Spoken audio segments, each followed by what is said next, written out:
Welcome back to the Last Days Book Club, where today we start a new book entitled Dwelling in the Secret Place by Sonica Veith. This is an ebook available online by downloading from clashofminds.com. Sonica Veith is the spouse of well-known evangelist Dr. Walter Veith, and this true story is a chronicle of their life together, their ministry, their numerous trials, tribulations, and hardships, as well as their successes, victories, and triumphs. According to Mrs. Veith, this is the story of how God found them, steeped in occultism and atheism and false religion, and set their feet on a new path. Throughout all their trials along the way, God trained them for a higher calling. And despite the numerous afflictions, He brought them joy and patience and healing from the scars of their past life.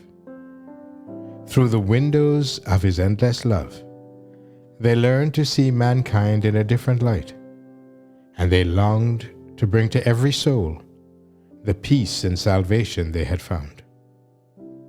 Theirs is truly an amazing story, recording most of their lives from their earliest years to current times, covering their conversion to Christianity, and then unto a ministry of a different sort, which reveals the love and protection of God versus the hatred and determined onslaughts of the devil. The story of the start, development, and growth of their ministry is a fascinating one and very instructional for all who are serious about serving the Lord and surrendering their lives to Him. The full range of emotions will be experienced as we traverse the pages of this book and learn both how wonderful as well as hypocritical Christians can be, and the lengths to which they will go to show their love and appreciation or their hate and apostasy. We trust that you will enjoy every moment of this dynamic true story of two simple, normal people caught up in the drama of the great controversy between Christ and Satan. Chapter 1. Little Fish Out of the Water. Ezekiel 34 and verse 11. Behold, I, even I, will both search my sheep and seek them out. The chilling evening breeze folds its icy fingers around my neck as we come to a halt in the middle of the lagoon. In the distance, the endless waves crash onto the shimmering beach, and white foam drifts gracefully into the ink-blue night sky. Beyond the sand dunes, the rising moon scatters its blood-red beams across the landscape. The smell of seaweed and salt in the blanket of mist on the water momentarily brings back a flood of memories from my stormy past. Shine the spotlight to the right side of the boat, our guide says. Seconds after the light had penetrated the black waters, suddenly, shiny silver fish start flipping out of the water all around the boat like cascading water fountains dancing in the moonlight. Within minutes, the boat is filled with writhing bodies, mouths gaping for oxygen. What an experience! Exhilarating, but at the same time strange, seeing the otherwise agile creatures now so vulnerable, totally at the mercy of our guide on the boat. Helpless little fish out of the water. What is it that made them leave the safety and comfort of their watery home and venture into the unknown, even at the risk of losing their lives? I wonder. Relieved, I watch as Walter starts tossing the fish back into the water, and my thoughts are involuntarily being drawn to our life story. Images from my childhood, more than 60 years ago, flash through my mind, and as I peer down into the black lagoon, I once again find myself walking the stony road up and down the treacherous mountains of life, through both parched deserts and beautiful green meadows. How far we have come from the dark waters of our mysterious past into the unknown realm of our exhausting but intriguing present, and the exciting expectation of even more to come. I remember so clearly the day I walked home from school in my first grade. I noticed a German shepherd barking fiercely at nothing at all in the grass, and as I investigated closer, I saw a mole the size of the dog's paw, squinting against the blinding sunlight while bravely standing his ground against the enemy. Poor little furry fish out of the water. I always had great compassion for the underdog, or in this case, the undermole, and hurried to protect the defenseless creature. But to my horror, I was rewarded with a couple of bleeding holes in my hand. Not discouraged, and having a rather forgiving nature, I managed to wrap it in some clothing and took it home with me. It was only much later in life that I understood and experienced on a larger scale the saying, biting the hand that feeds you. My mother was a kind and tactful woman who, through her example, taught us not to offend anyone by expressing negative thoughts or feelings. She had spent a small fortune to get rid of the increasing mole population in our garden, but as I proudly presented my precious little find to her, she merely said, "That's nice, dear," and silently watched an explicitly irate and ungrateful mole disappear into one of her pot plants. Just like the mole, I learned to fend for myself from an early age. And just like the mole, I had no chance. The world out there was too big and nasty, and I was too small. Both my parents worked, and out of necessity, my brother and I were pretty much left to fend for ourselves. At the age of about 7, I started taking ballet classes, which happened to be on the other side of the city. We lived in the beautiful subtropical city of Durban, on the east coast of the face-shaped province of Natal, in those days sometimes referred to as the last outpost of the British Empire in South Africa, with its quaint British architecture and shops, but also with no mercy for the Afrikaans-speaking residents. "I don't speak that Dutch language," the bus driver would bark at me as I tried to explain where I would like to get off the bus. I had to take a bus to central Durban and then another bus to my ballet class. I often missed the bus in the city, and in the hustle and bustle of thousands of people, I would panic and start running up and down the streets, crying out in my broken English, "I can't find my bus. I lost my bus," until some concerned lady would take me to a store to phone my parents. I was terrified of crowds and traffic. Even today, I don't walk across the street, I run. When you're a 7-year-old little girl, people are big and buses are huge, but the fear of being lost is even bigger. My dad worked in the city at a reputable advertising agency. He was a very talented and creative man, a real dreamer, always searching for meaning in life, but never seeming to find it.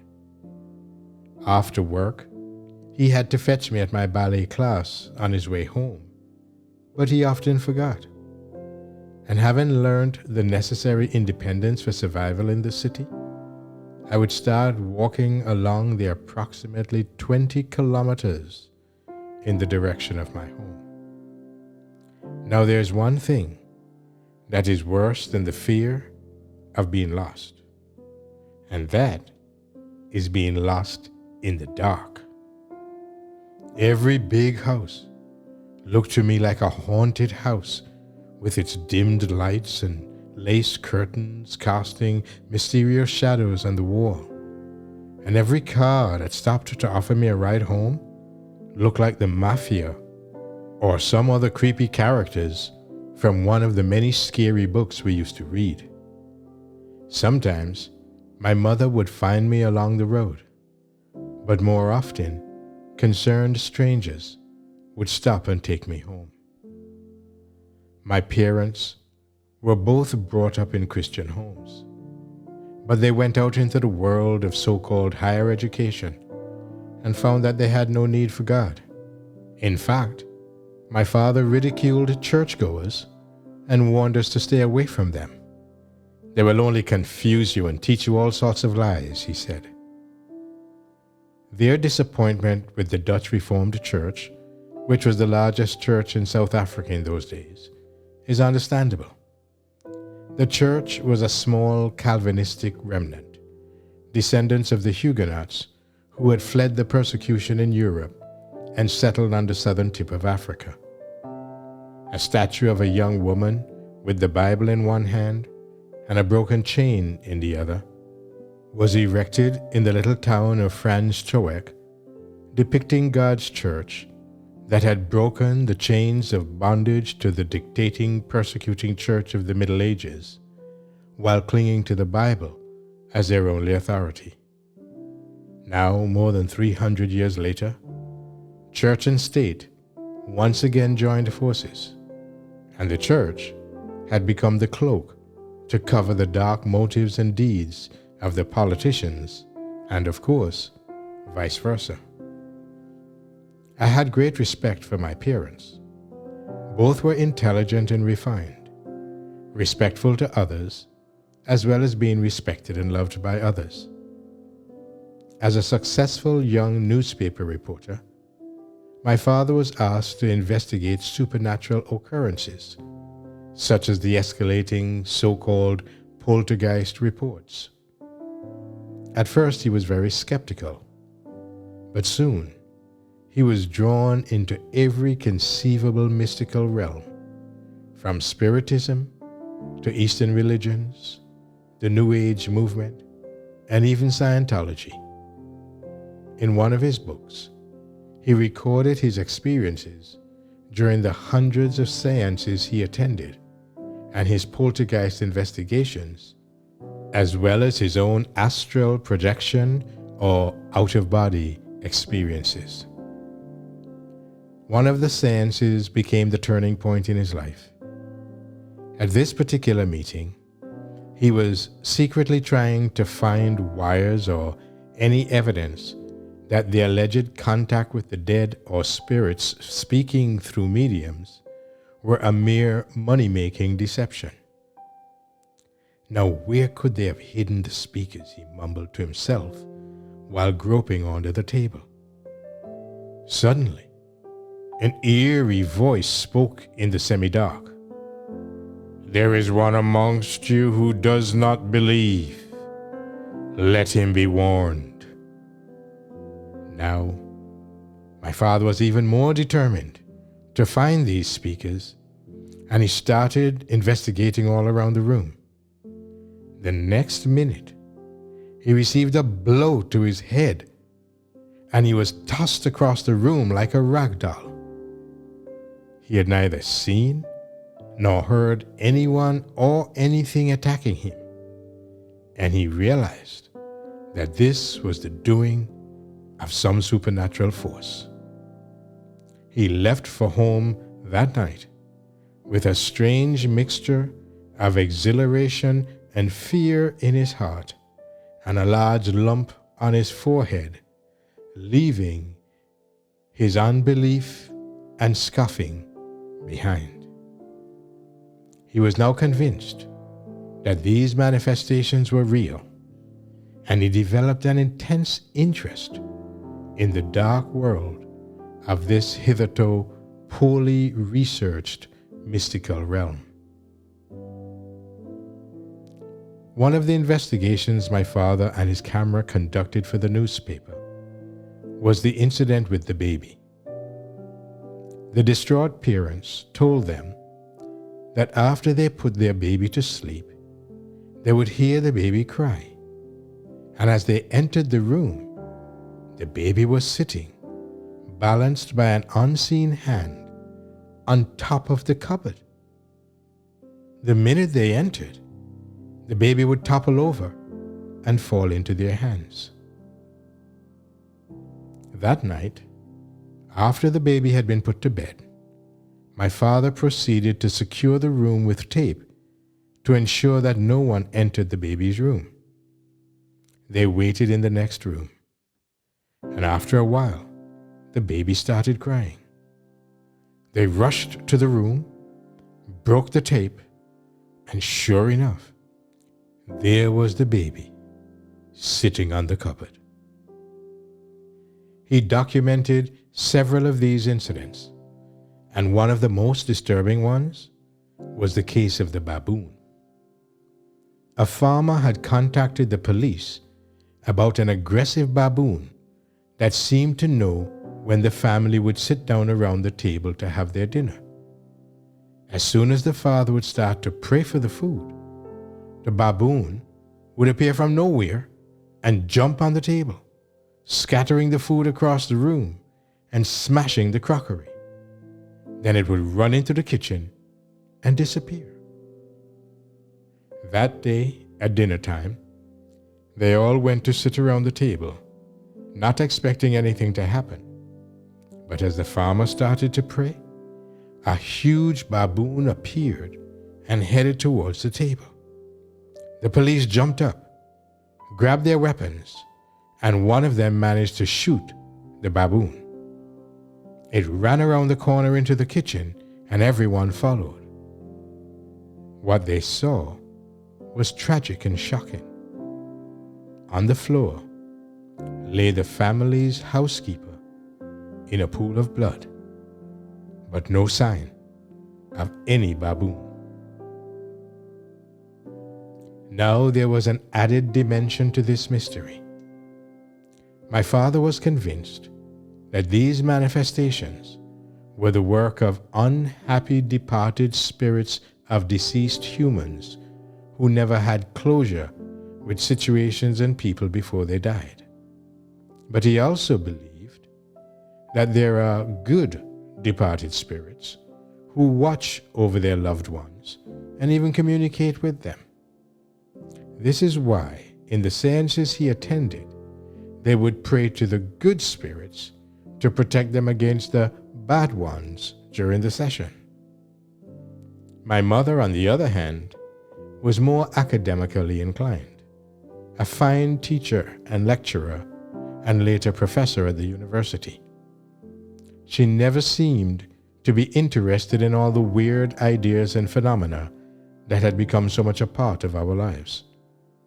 She never did say how she felt when her deceased father's walking sticks would start rattling all by themselves, or when an unseen guest would sit and breathe audibly in one of the lounge seats.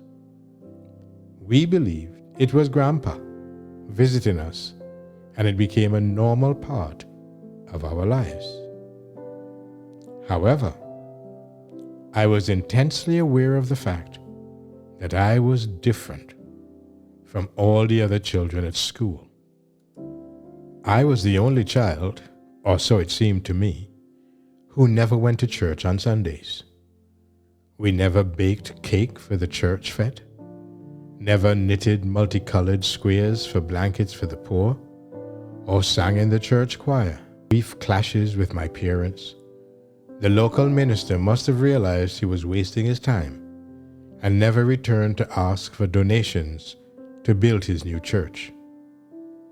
Back then in the 60s, South Africa was still one of the last Protestant strongholds, a country of strong principles, refusing to adopt the corruptive ways of Hollywood, which had swept across the world.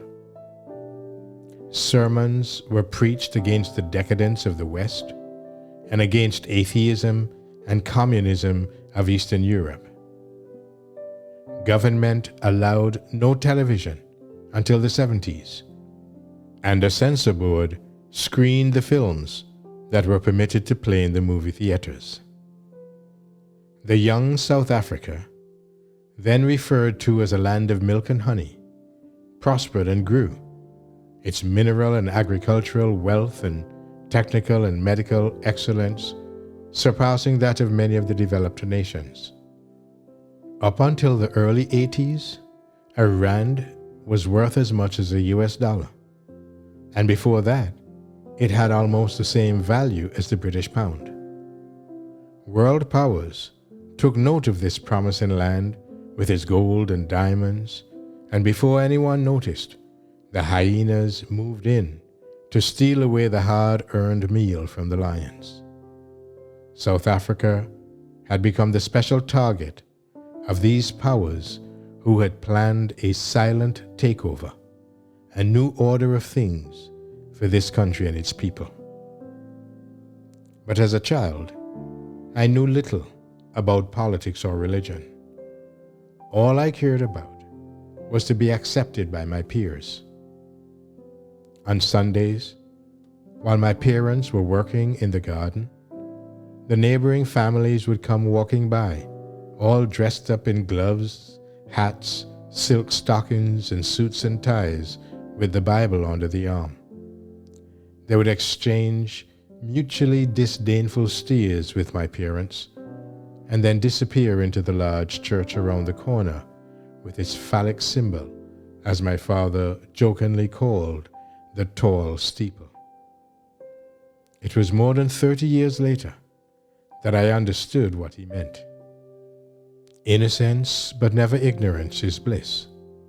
Or rather, as I discovered later, not even innocence is bliss in this perverted world. There's bound to be someone to take advantage of it. My brother, who was 5 years older than I, was handicapped to a certain extent.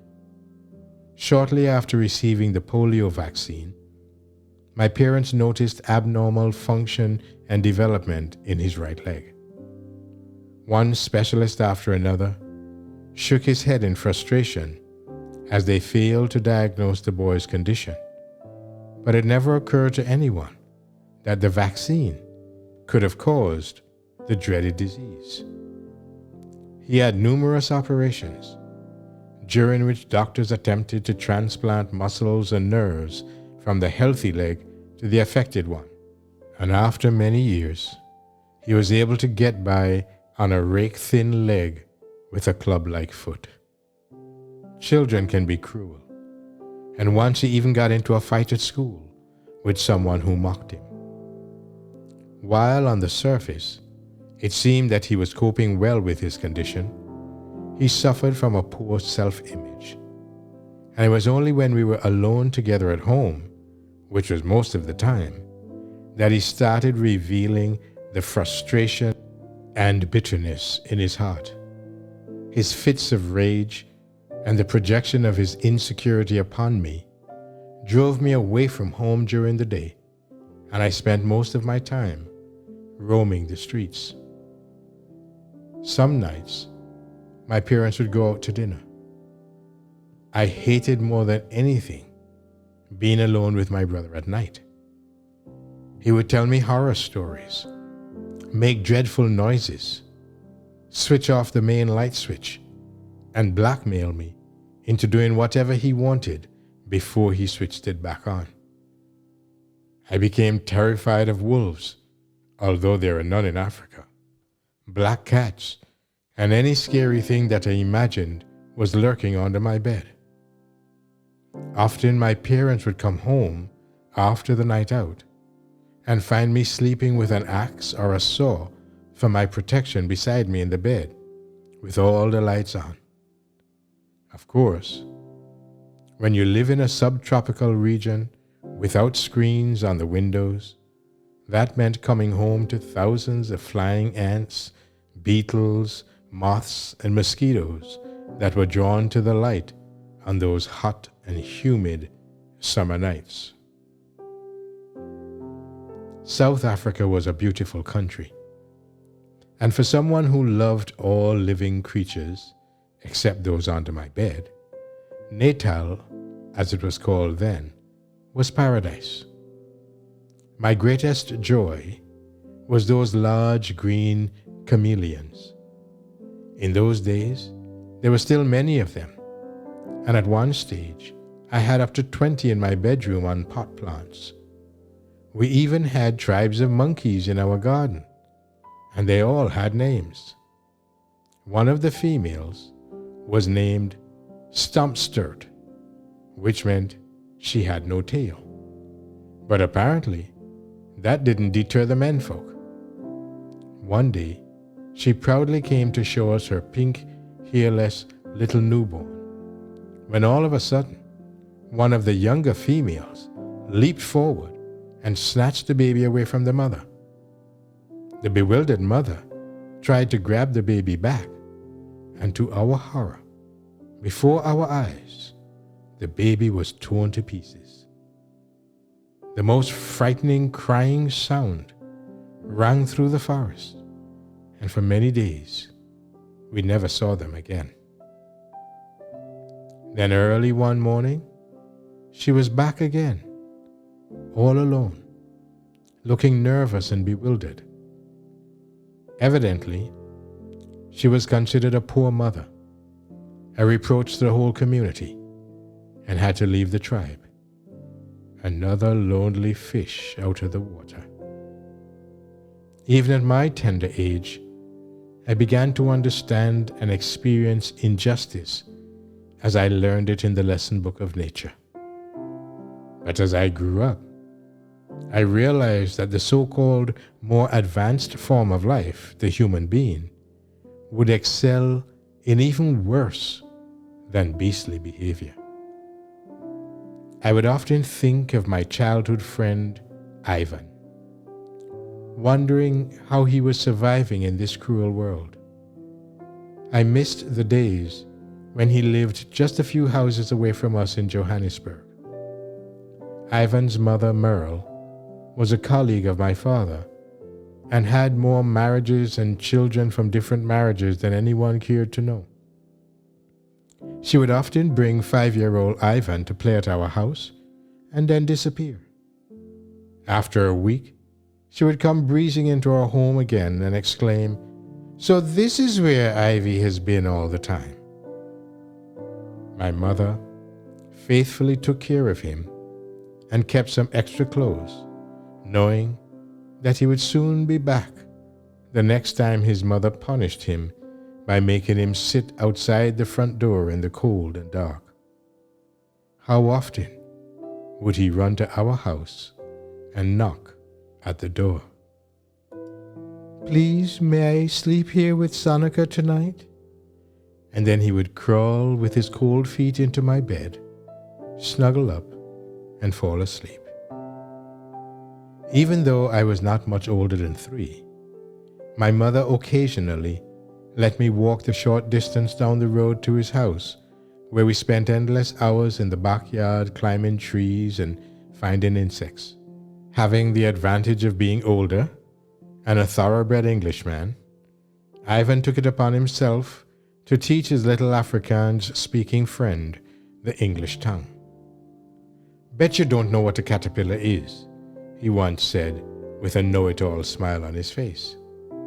Ag, of course I know, man. It's a pillow which a cat sleeps on, I said without hesitating in my broken English, and resumed my search for some more insects or goggles, as we call them. For a while, Ivan looked puzzled. He had to admit, I certainly seemed to have a point. One day, I was on my way to Ivan's house. When a few houses from his home, I looked up and stopped dead in my tracks. At the gate of the house stood an old lady dressed in black with a black pointed hat. On the wall beside her sat a black cat, its tail twitching ever so slightly, as he and his mistress looked silently at me. I stood frozen for what seemed hours. My legs felt like jelly. But then I took off at a speed down the road home. I must have been screaming my little head off because a lady came rushing into the street, caught me, and tried to calm me down. What happened, dearie? What's wrong? She asked, but I couldn't utter one intelligible word. I wriggled my way out of her grip and ran home. Needless to say, I never walked that road again. My parents thought I was imagining things, but my fear was very real, and it never dawned upon them that the beautifully illustrated books with fairy tales and witches could have such a powerful effect on a little child's mind. That seemed such a long time ago. What are you thinking? My little friend down the road was staring at me. She was my only friend in Durban, just another little red-headed, freckled fish out of the water. Katie's life wasn't exactly a bed of roses either. Her father was up north at the mines earning money, while her mother and pretty blonde sisters seemed to earn better money entertaining men. During such occasions, Katie was locked into her room or sent out of the house. We spent many hours together, stealing strawberries and granadillas from the nun's garden, climbing trees, or just lying in the long natal grass, telling stories while watching the clouds form the shapes of animals as they drifted along. Remember the Bible my grandma sent me? You know, the big one with the gold letters, I asked. Katie nodded. Well, someone stole it today from out of my desk. I took it to school to show my teacher, and then after break, it was gone. One of the little girls said, "So what? You don't need it anyway. You don't even go to church." Katie said nothing. She shook her head slowly and handed me a succulent stem from a tuft of grass to chew on. As time went by, I became more and more withdrawn. I had a very real battle raging inside me. I wanted to end the constant abuse by my brother, but knew that telling my parents would destroy relationships, and apart from his blackmailing threats, I loved my family, even my brother, too much to see them hurt. Although I did well at school, I struggled to communicate with anyone other than Katie, and my father thought it well to send me to Scientology for a few sessions to clear my karma, or whatever they thought it was that needed clearing. I was probably the most unwilling 12-year-old guinea pig the organization ever had to deal with.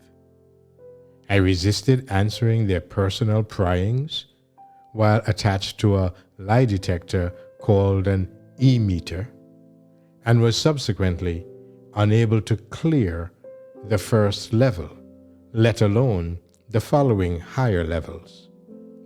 My refusal to cooperate frustrated them, but later proved to have protected me against future involvement in any such experiments in mind control. The experience, however, served to make my condition worse, and I was unable to speak for many years thereafter, even into my adult life. There is one lesson my parents taught me, for which I am forever grateful, and that is not to accept everything you hear, but to search for yourself, although they probably never dreamt that it would lead me into a direction they hardly dared to explore themselves. One Sunday, as I watched the Kurgogas, or church creepy crawlies, as my parents call them, go to church, I felt prompted to find out what was inside a church, despite my father's warnings. The following day, when I came home from school, my brother was waiting for me. I was once again too timid to stand up to him or to tell my parents what he was doing, but I just ran off into the street. Tears poured down my face as I ran to the nearest church and tried to get inside. The Dutch Reformed Church was secure and solid. No intruders allowed. I kept walking, hoping that somewhere there would be a place where I would be safe. But the Methodist Church was also locked and dark inside. So was the Presbyterian Church, and likewise the Church of the Doppers, a Reformed splinter group of the Dutch Reformed Church. What use is their God when he's locked inside the church, I thought, as I walked aimlessly along the busy Umbilo Road. Then I noticed, tucked away among a clump of trees, a little stone chapel with some mossy graves alongside. I walked quietly up the cobblestone path towards the solid front door. It seemed abandoned. The pathway was covered with dead leaves and twigs, and the roses had died. I turned the brass knob, expecting to be disappointed again. But the door swung open with a whining creak. Inside, it was dark, and the air was stale. There was the smell of old oak, much like in wine cellars, and as my eyes grew accustomed to the dark, I saw pews covered in soft red velvet, some pictures and figures on the wall, and organ pipes on the gallery. I stood frozen for a few minutes, waiting to be scolded and thrown out, but I was alone.